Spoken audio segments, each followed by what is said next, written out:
Hello, happy Saturday. Wanting to come in here really quick. I've got just kind of a quick message.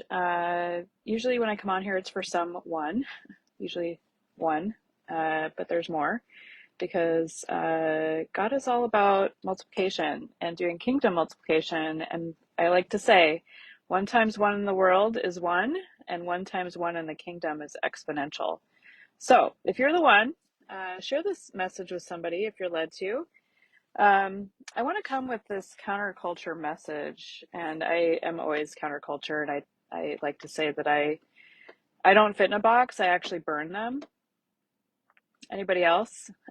Do you resonate with that message? Are you counterculture? Are you one who just doesn't fit in a box and you're not willing to push your way in to fit in places?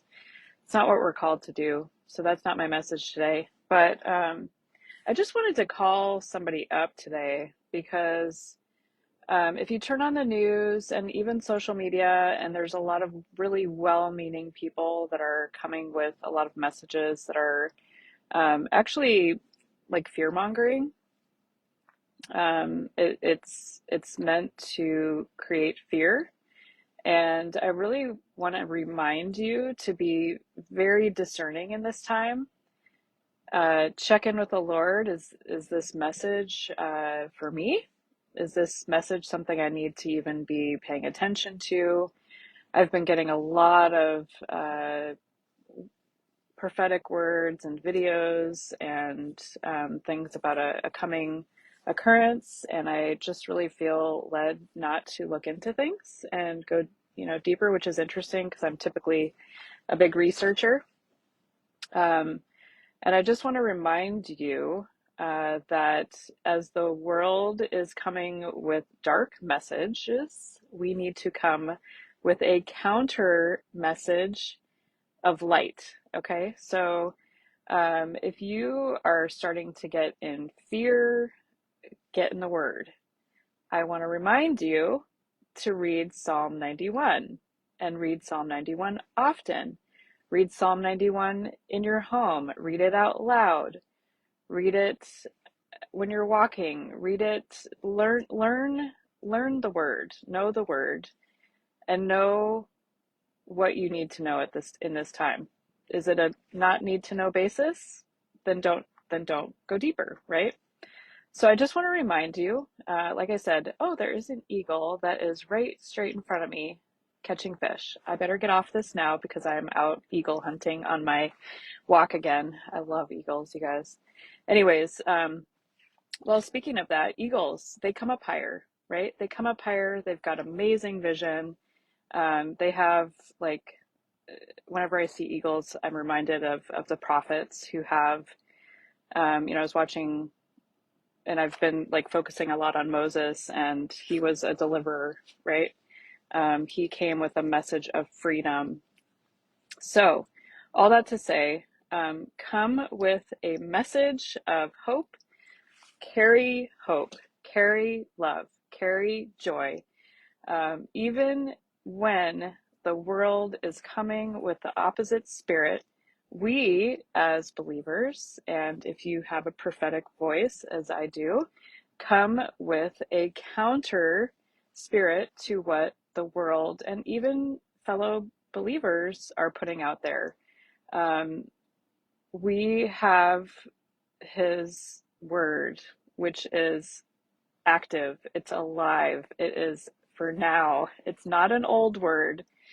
And we have a choice to carry the culture, what the culture is putting out there, which is darkness, or we have a choice on the other side to carry His word, His hope, His joy, His peace, His love, His mercy, His grace, and take it in and share it with the world.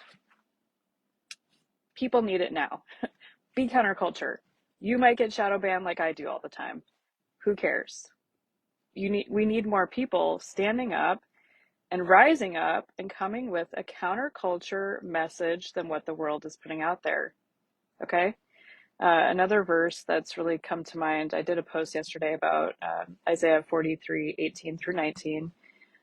There's this really strong message that I am called to keep putting out there. I just finished up an 8-week group coaching session, and it was amazing because the last key I dropped, I dropped 8 keys along these 8 weeks.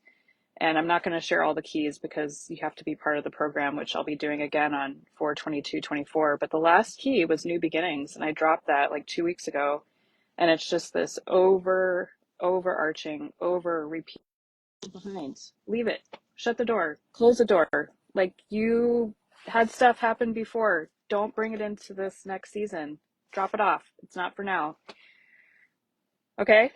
But the other verse that's been coming into mind a lot is Genesis 50:20 with Joseph. And, he had quite a journey, 13 years from the pit to the palace. And what the enemy meant for evil, God will use for good. So if you have things going on, eagle movement again. I'm going to hop off now. But like I said, be counterculture. You need to, especially in this time. Oh my gosh, that eagle is amazing.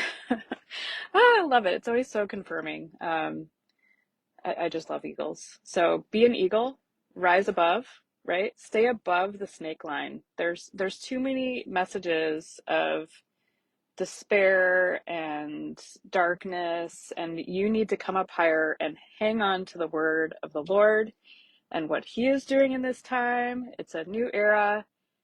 Get around other people that are gonna like raise you up.